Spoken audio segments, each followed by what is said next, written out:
ওই মেয়ে তোমার শোরুম পুড়িয়ে দিয়েছে। ওই মেয়ে তোমার কাছ থেকে তোমার ছেলে সংকল্পকে কেড়ে নিয়েছে। ওই মেয়ে তোমার সর্বস্ব কেড়ে নিয়েছে। বৌদি, করো না ক্ষমা, একদম ক্ষমা করো না, একদম নয়। আগে আমার জানার দরকার আছে প্রিয়মের পেছনে কে আছে, কে প্রিয়মকে সাহায্য করছে, ওই সমস্ত শাড়ি কে প্রিয়মকে পৌঁছে দিল। তারপর তাকে খুঁজে ভুলে যাও, ভুলে যাও বৌদি, একদম ভুলে যাও, বাদ দাও এসব কথা। তুমি শুধু একটা কথা মনে রেখো,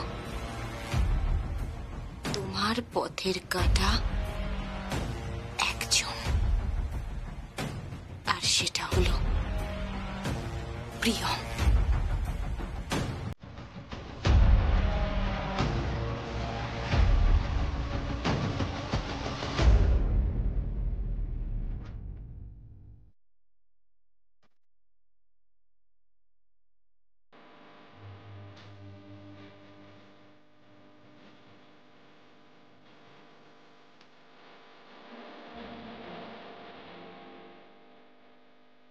আমি জানি যে আপনি আমার দিদিকে ভালোবাসেন, আমার ভালোবাসেন না।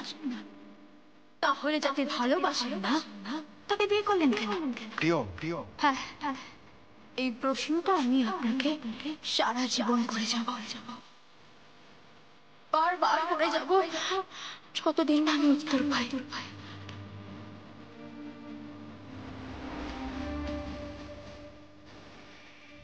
মেঝেতে জল পড়ে দেখেছ? মেঝেও জানে না, জলও জানে না সে কোন দিকে গড়াবে। আমি তোমার দিকে গড়তে চাই।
আপনি চাইলে এখনো মুখ খুলতে পারেন, সত্যিটা বলতে পারেন। আমি জানি আপনি নিছকই একটা বোর্ডে, আপনাকে ইউজ করা হচ্ছে। এর পেছনে বড় কোনো মাথা কাজ করছে, যে শোরুমে আগুন লাগিয়েছে। কাক কোনোদিনও কাকের মাংস খায় না। আপনি ভুলে যাচ্ছেন অফিসার, আমি শোরুমে আগুন দিতে পারি না। আমাকে ছেড়ে দিন। আমি আবারও বলছি, আমাকে ছেড়ে দিন, না হলে কিন্তু শিলাই টেক্সটাইলের যতগুলো শোরুম আছে সমস্ত শোরুম বন্ধ হয়ে যাবে। কোনো শোরুমের তালা খুলবে না,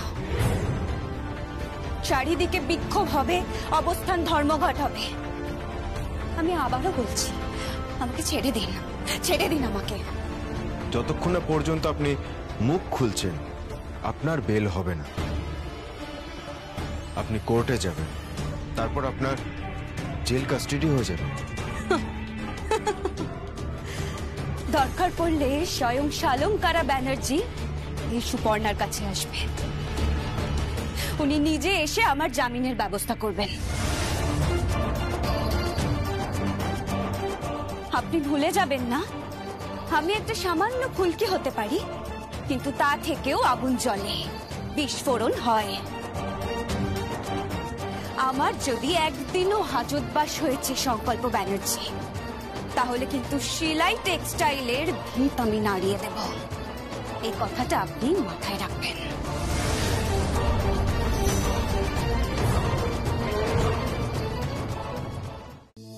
হাড়ি খোলার আমার চাই। শাড়ির পয়সা আমি দিয়েছি, তাই শাড়িগুলো আপনি পাবেন না, উল্টে আমি আরো শাড়ি পাবো। চম্পাদি, আমার বাকি শাড়িগুলোও চাই। শাড়ি কি বলছেন দিদিমণি? আমাদের গ্রাম ওই কামালপুরে আমি ঢুকবো কি করে জানি না। আপনি কামালপুরে ঢুকবেন কিনা আমি জানি না, কিন্তু আমি তো ঢুকবই। ঢুকে দেখান, দেখান একবার ঢুকে, আপনার লাশ তো ফেলেন দিব।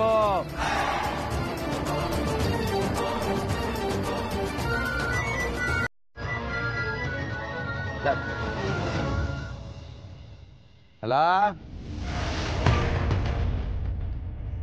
শালঙ্কারা ব্যানার্জি বলছি। দিদিমণি নমস্কার নিবেন, বিপিন বলছি। তুমি এখন কোথায় বিপিন? বিপিন না, বিপিন বিপিন। আমি এখন তো প্রিয়াম ব্যানার্জির দোকানের সামনে। আরে দিদিমণি, এইটুকুনি দোকান নিয়ে আপনার সাথে লড়বে? লাভের সব হইতে হাতির সাথে লড়বে। বিপিন, শাড়িগুলো আমার চাই। কামালপুরে যেন প্রিয়ম কোনোদিনও ঢুকতে না পারে, আমার শাড়ির বাজারে যেন প্রিয়ম কোনোদিনও ঢুকতে না পারে। শাড়ি আমি বড্ড ভালোবাসি বিপিন। ও আমার থেকে শাড়ি কেড়ে নিতে চাইছে। তার থেকেও বড় কথা, আমার ছেলেকেও কেড়ে নিয়েছে। কিছু একটা করো বিপিন। বৌদি, কি?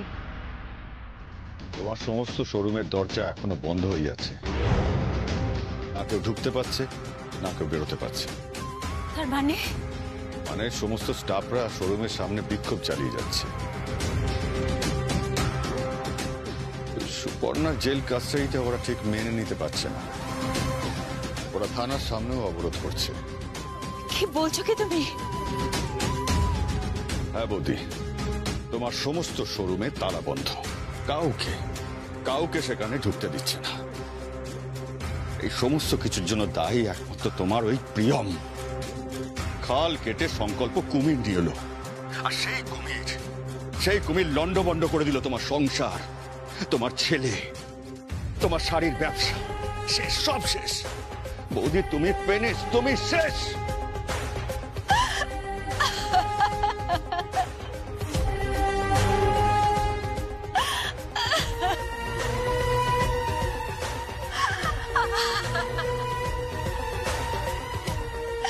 সুভাষ, আমি শেষ হবার আগে সবকিছু শেষ করে দেব আমি।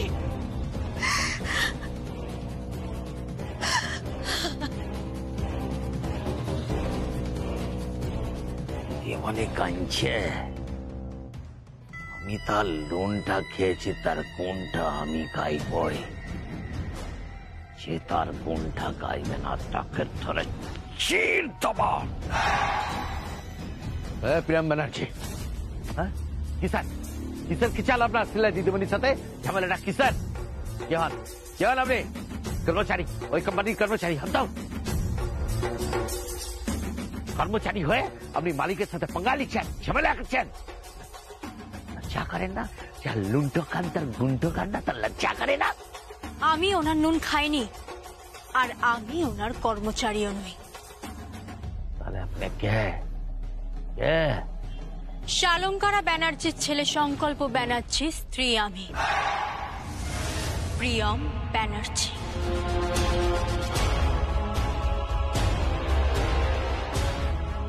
ও সিলাই দিদিমণির বাড়ির বউ। ফিরে যান বিপিন সাধুকা, ফিরে যান। এটা আপনার কামালপুর নয়। একটা হাঁক দিলে এত লোক আসবে যে কোনো হার আস্ত নিয়ে কামালপুরে ফিরতে পারবেন না।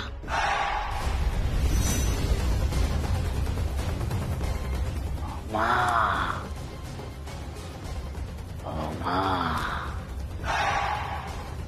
আর ওই কামালপুরটিতে আপনার ওই পার্টি রাখবেন না,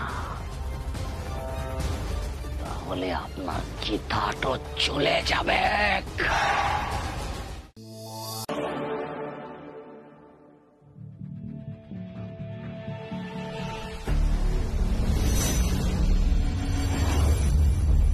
তোমার জন্য একটা খবর আছে কাকা। কি খবর? তোমার ওই আই স্পেশালিস্ট ডক্টর বাসুকে ইন্টারোগেশনের জন্য থানায় ডাকা হচ্ছে। তার মানে তুই আমার কথা বিশ্বাস করছিস না? হ্যাঁ, আমি সেদিন ডাক্তারের কাছে গেছিলাম, উনি নিজে প্রেসক্রাইব করেছেন, উনি বলেছেন আমার চোখ ভালো নেই, আমাকে চশমা নিতে বলেছে, আর তুই আমাকে বিশ্বাস করছিস না? বিশ্বাস? আইন যদি বিশ্বাসের উপর দাঁড়িয়ে থাকতো তাহলে তো পৃথিবীটাই পাল্টে যেত। বিশ্বাস নেই বলেই তো এত অপরাধ, বিশ্বাস নেই বলেই তো এত আইন, আর বিশ্বাস নেই বলেই তো তুমি। ঠিক করে কথা বল সংকল্প। আমার বাপির সাথে তুই এভাবে কথা বলতে পারিস না। আজকে যখন তোর বাপির সাথে আমি এইভাবে কথা বলছি তখন তোর মনে হচ্ছে যে আমি তোর বাপির সাথে এইভাবে কথা বলতে পারি না, কিন্তু আমার স্ত্রীর সঙ্গে যখন এই পরিবারের প্রত্যেকটা মানুষ প্রত্যেকটা দিন খারাপ ব্যবহার করেছে তখন কারোর মনে হয়নি যে প্রিয়মের সাথেও এইরকম খারাপ ব্যবহার করা উচিত না? প্রিয়মের সাথে তো তুইও খারাপ ব্যবহার করেছিলিস ভাইয়া।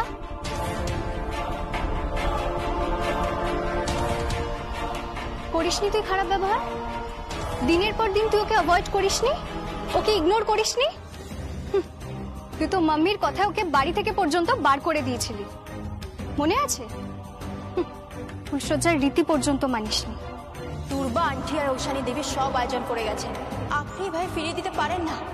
আমার নারীত্বের চরম অপমান হবে। আমি একজন মেয়ে, আপনি কেন বুঝতে চাইছেন না? আমি বুঝতে চাই না, আমি ভুল করছিলাম। ওকে, আই এম সরি, আমি আমার ভুলের কারেকশন করে নেবো। আমি কালকেই তোমাকে তোমার বাপের বাড়িতে দিয়ে আসবো, ব্যাস।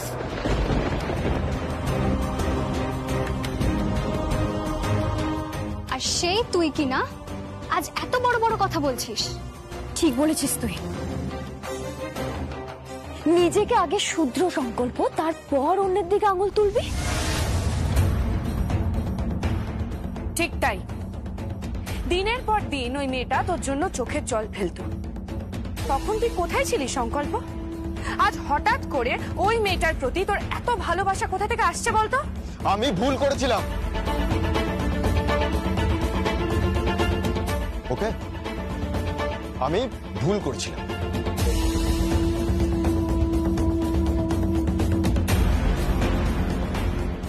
কিন্তু কাকাই, তুমি বোধহয় অপরাধ করেছ। ভুল আর অপরাধের মধ্যে একটা পার্থক্য রয়েছে। ভুলের কোনো সাজা হয় না, ভুল কারেক্ট করা যায়, কিন্তু অপরাধ সংশোধন হয় সাজার মাধ্যমে। আর মিস্টার সুভাষ ব্যানার্জি, রেডি থাকুন, যে কোনো মুহূর্তে যা খুশি করতে পারে।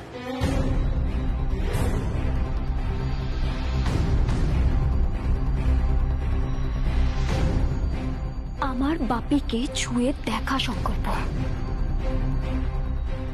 দেখাস ছুঁয়ে, তাহলে কিন্তু তুই ওই বাড়িতে টিকতে পারবি না। গুরুজনদের সাথে তুই যা ব্যবহার করছিস সেটা আমি ভাবতে পারছি না সংকল্প। এমনকি তুই নিজের মাকে পর্যন্ত থানায় নিয়ে গেছিস। তুই তো আর মানুষের পর্যায়ে থাকছিস না। কোন একটা সৎ মানুষকে, কোন একটা ভালো কাজকে অ্যাপ্রিসিয়েট করতে গিয়ে যদি আমাকে পুরো পৃথিবীর সবার বিরুদ্ধে লড়তে হয়, আমি লড়ব।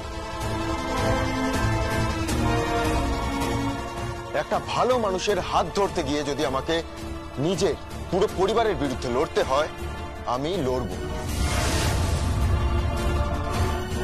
তুই কোন ভালো মানুষের কথা বলছিস? ওই মেয়েটি।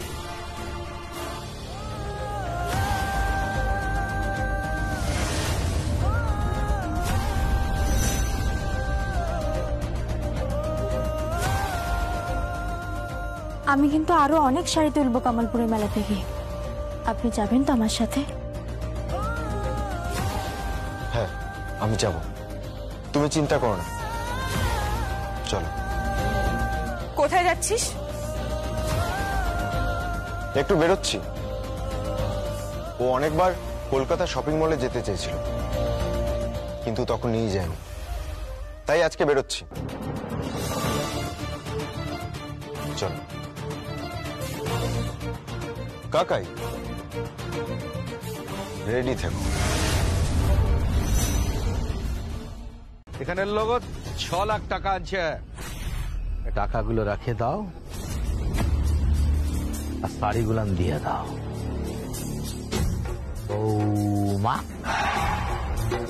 শাড়ি ফেরত হবে না, আমি টাকা দিয়ে শাড়িগুলো কিনেছি। টাকা তো ফেরত দিচ্ছি। এই বিপিন সাধুকার হাত থেকে কোনোদিন টাকা ফেরত যায় না, সেটাও হচ্ছে। তা তুমি শাড়িগুলো ফেরত দিয়ে দাও, আরে টাকাগুলো নাও। শাড়ি ফেরত হবে না, ওই শাড়িগুলো আমি বিভিন্ন জায়গায় ডিস্ট্রিবিউট করে দিয়েছি। ডিস্ট্রিবিউট হয়ে গেছে? ডিস্ট্রিবিউট? আমাকে তো ইংরেজি ঝাড়িয়ে না, আমাকে শাড়িগুলো ফেরত দাও, না হলে তোমার এমন অবস্থা করবে এই বিপিন সাধুকা, তুমি সারা জীবন আর শাড়ি বেচার অবস্থায় থাকবে না, শাড়ি বেচতে লাগবে। বৌমা, কাকে গরম দেখাচ্ছ? কাকে চোখ গরম দেখাচ্ছ?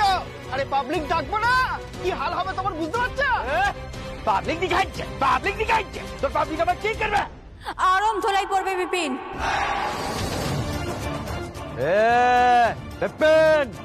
বিপিন সাধুকা, আমার সাথে মজাকি লয়, টাকাগুলান ফেরত দাও আর শাড়িগুলো দাও। এ শাড়ি আমার মান, এ শাড়ি আমার সম্মান, এ শাড়ি আমার ব্যবসা, এ শাড়ি আমার লোককে। এই সব শাড়িগুলো নিয়ে আমি সিলাই দিদিমণিকে ফেরত দেব। টাকা দাও, শাড়ি দাও। শাড়ি ফেরত হবে না, এই টাকাগুলো নিয়ে ফিরে যান। আর হ্যাঁ, আমি আবার আসছি আপনাদের ওই গ্রামে শাড়ির মেলায় শাড়ি কিনতে। সিলাই দিদিমণির বৌমা শাড়ি আনতে কোথায় যাবে? আপনাদের গ্রামে কামালপুরে।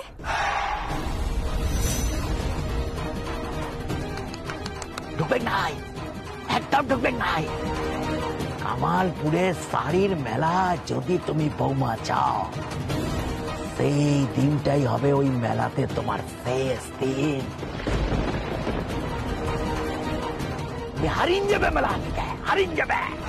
বিপিন, বিপিন সাধুকা বলছে, আর সে যার লুণ্ঠো খায় তার কুণ্ঠ গায়, যে তার কুণ্ঠ গায় না তাকে তার চির দেয়, একদম চির দেয়। বুঝেছ বৌমা? আমি যাব। তাহলে তোমার লাস্ট ফিরবে লাই, নদীর জলে বাসাইন দিব একদম। তোমাকে শাড়ির মেলা যেন না দেখে বৌমা। কি হলো? না কিছু না। তাহলে তুমি শাড়িগুলান ফেরত দেবে না বৌমা? না, প্রশ্নই আসে না। চলে যান এখান থেকে, নইলে চিৎকার করে লোক ডাকবো, তারপরে আরম ধুলাই পড়বে বলে রাখলাম। চলে যান এখান থেকে। বিপিন, বিপিন সাধুকার সাথে পায়ে পা দিয়ে বিবাদ করছ বৌমা। দেখো আমি তোমার কি হাইট করি। বিপিন যার লুণ্ঠ খায় তার কুণ্ঠ গায়, সে তার কুণ্ঠ গায় না, তাকে বিপিন চির দেয়। কথাটা মাথায় রেখে দিও। কোথাকার এক পাতি গুন্ডা, যা এখান থেকে যা। তুই আমাকে পাতি গুন্ডা বলছিস? পাতি গুন্ডা বলছিস তুই আমাকে? তুই আমার চিনস? বিপিন সাধুকা, আমার কথায় না কামালপুরে সবাই সুত্তা বাড়ায়, সুত্তা তলে ধান তুলে শাড়িতে লক্ষ্য করে। ওরাম বলবি না, এরকম বললে তোকে ধরে চিড় দেব। আচ্ছা বৌমা, তুমি কি কামালপুরে যাচ্ছ? শাড়ির মেলায়।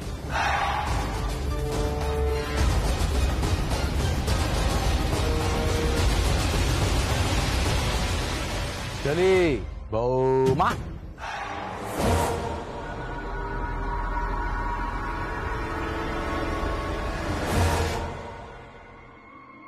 চিড় দেব তোমাকে, চিড় দেব।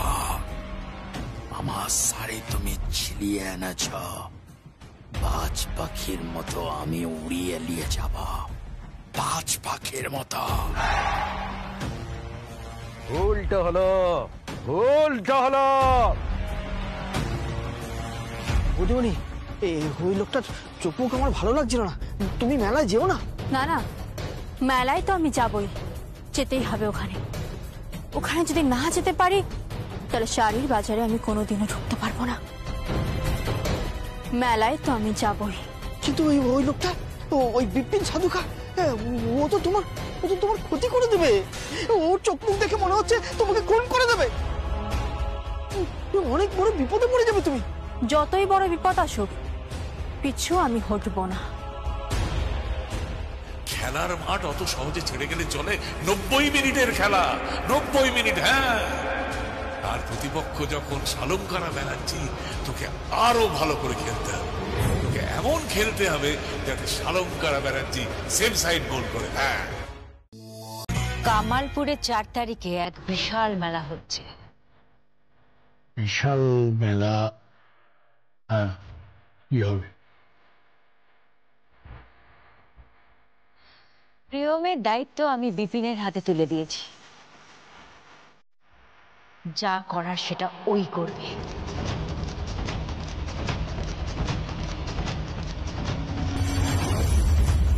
আপনি একদম চিন্তা করবেন না, কিন্তু শিলাই টেক্সটাইলকে টক্কর আমি দেবো।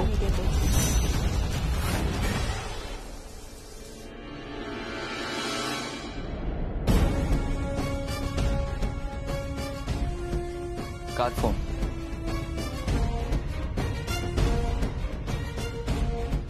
শালঙ্কারা ব্যানার্জি ফোন করেছে।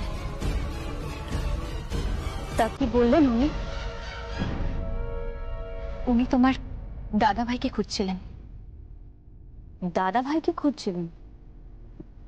কি বললেন উনি? উনি যা বললেন তাতে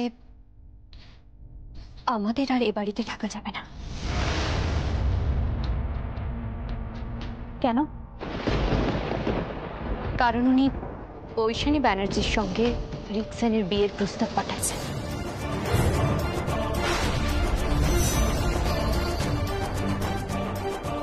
কি বলছো কি? ডিল অনুযায়ী। ডিল? হ্যাঁ, যে ডিলে উনি ঐশানীদিকে পাঠাবেন আর ঝিলামকে নিয়ে যাবেন।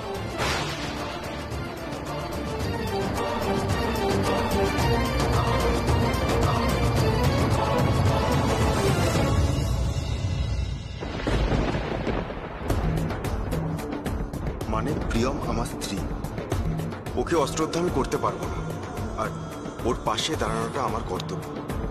আর তাই যদি তোমরা ওর সাথে না খাও তাহলে আমাকে ওর সাথে খেতে হবে, আর সেক্ষেত্রে তো হাড়ি আলাদা হবেই। এখন তো আপনার কোম্পানির সমস্ত শোরুমে স্ট্রাইক চলছে। ঠিক এই অবস্থাতেই কলকাতার সমস্ত বাজারে সংকল্প স্টোর্সের শাড়ি ছড়িয়ে পড়বে। আপনার আর আমার যাত্রাপথ আলাদা হয়ে গেছে মা।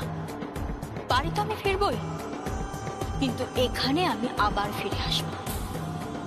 আমার কাজ এখানেই শুরু হবে। এখান থেকেই আমার জয়যাত্রা শুরু হবে। আজ আমি তোকে ঘুম পাড়িয়ে দেবো। না মামি, আজকে আমি তোমাকে ঘুম পাড়াবো।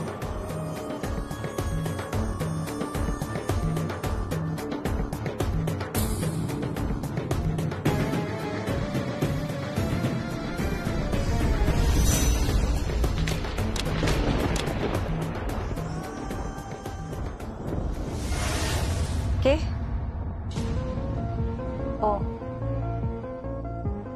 তা হঠাৎ বউকে ছেড়ে মায়ের ঘরে? আলমারির চাবিটা কোথায়? চাবি দিয়ে কি হবে? লাগবে আমার, বলো। ওই ওখানে আছে।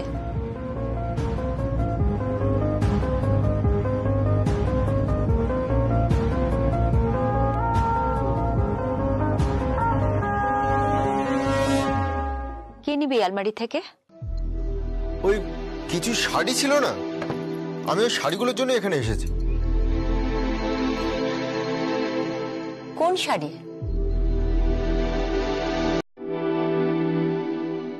ওই যে শাড়িগুলো তুমি আমার স্ত্রীর জন্য কিনেছিলে।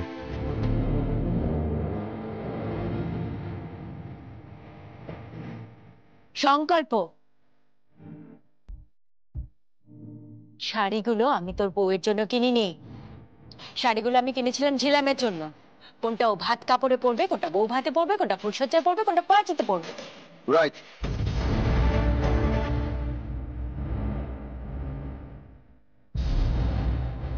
আপাতত এই পার্টি শাড়িটাই চাইছে।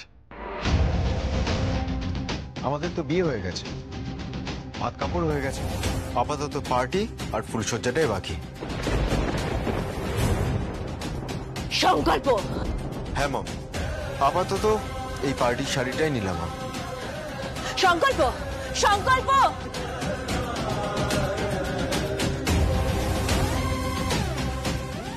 মামুনি কি হয়েছে গো? সংকল্প এভাবে কোথায় গেল? ও লখনৌ চিকন শাড়িটা নিয়ে চলে গেল। লখনৌ চিকন? হ্যাঁ। ওই শাড়িটা তো তুমি ঝিলামের জন্য তুলে রেখেছিলে। হ্যাঁ, শাড়িটা নিয়ে গেল। কেন, কিসের জন্য? মনে হয় প্রিয়মের জন্য। প্রিয়ম, ও প্রিয়মকে শাড়িটা পরাবে। তোমার কেনা শাড়ি সংকল্প প্রিয়মকে পরাবে? হ্যাঁ, সংকল্প।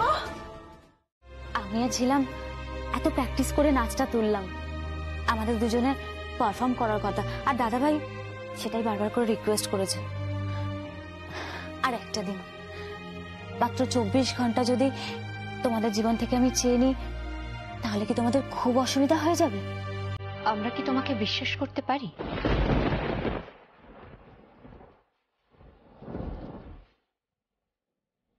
তোমার স্বামীকে যে প্রাণে বাঁচিয়েছে, তোমার স্বামীকে যে আশ্রয় দিয়েছে, এবং তোমাকেও যে আশ্রয় দিয়েছে, আজকে তাকে তোমরা বিশ্বাস করতে পারছো না? না, পারছি না, বিশ্বাস করতে পারছি না।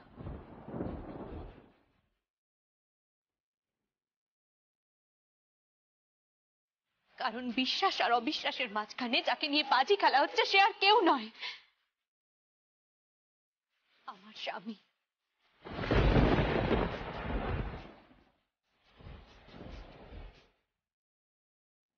কোনো কিছুর বিনিময়ে আমি ওকে হারাতে রাজি নই, হারাতে রাজি নই কোনো কিছুর বিনিময়। ঝিলাম, হ্যাঁ আমি জানি ওই একটা জায়গায় আপনার দাদার বিশ্বস্ততা, আপনার দাদার আত্মবিশ্বাস, এমনকি আপনার জীবনের নীতির ভিতটাও নড়ে যাবে যখন যখন ওই শালঙ্কারা ব্যানার্জি ঐশানী ব্যানার্জির হাত নিয়ে আপনার দাদার হাতে তুলে দেবে। উনি যে কোনো মুহূর্তে ঝিলামকে শালঙ্কারা ব্যানার্জির হাতে তুলে দিতে পারেন। কথা দিচ্ছি, কথা দিচ্ছি, এই 24 ঘন্টার মধ্যে তোমাদের কিচ্ছু হবে না, আই প্রমিস। কিন্তু 31 ডিসেম্বর মানে আগামীকাল ঘড়ির কাঁটা যেই 12টা ক্রস করে যাবে, তারপর আমার আর কোনো দায় নেই। তখন আমার টার্গেট একটাই, আমার দাদার সুখী জীবন। যে দাদা পাগলের মতন ঐশানীদিকে ভালোবাসে, তাকে তার জীবনে ফিরিয়ে দেওয়া। আর আমার টার্গেট থাকবে আমার স্বামীকে বাঁচানো, সেটা যেভাবেই হোক।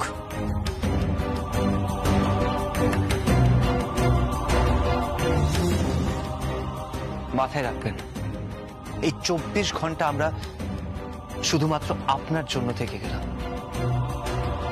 এসেছিলাম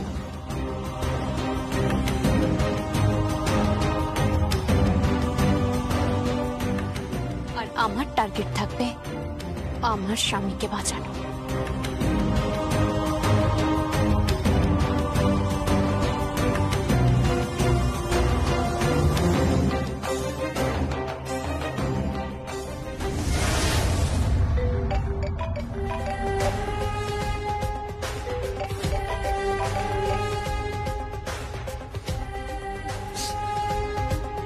হ্যালো, ঋদ্ধিমা বলছি। হ্যাঁ, কালকে পার্টিতে আসুন। পার্টিতে আসবো? হ্যাঁ, ডোন্ট মিস দ্য পার্টি। কে বলতে পারে যে এই নতুন বছরটা আপনার জীবনের সেরা বছর হবে না? মানেটা না হয় পার্টিতে এসেই বুঝুন।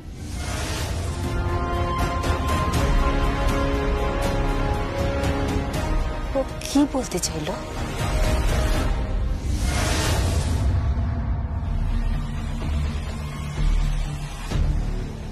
সুভাষ।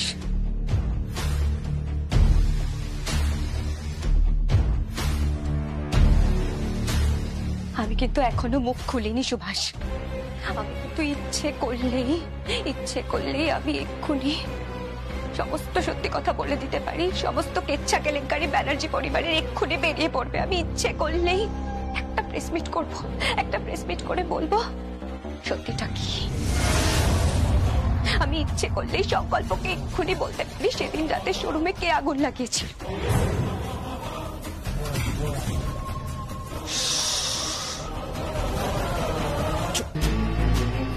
একদম চুপ। কেন কেন এরকম করছো? For God sake Subarna, please এরকম করো না, দোহাই তোমার। তুমি প্লিজ এরকম বলো না। তাহলে আমি এখানে কেন? আমি এখানে কেন সুভাষ? আমি এখানে কেন? কেন আমাকে এখনো তুমি ছাড়িয়ে নিয়ে যাচ্ছ না? আমাকে আবার আদালতে তোলা হবে, আবার আমার বয়ান রেকর্ড করা হবে। আমি কিন্তু সত্যিটা বলে দেবো। আমি বয়ানে বলে দেবো যে আসল লোকটা কে, কে আমাকে দিন রাত ফোন করেছে, কে আমাকে ফোন করে আগুন লাগাতে বলেছিল। এমনিতেও কিন্তু পুলিশের কাছে কল লিস্টটা আছে।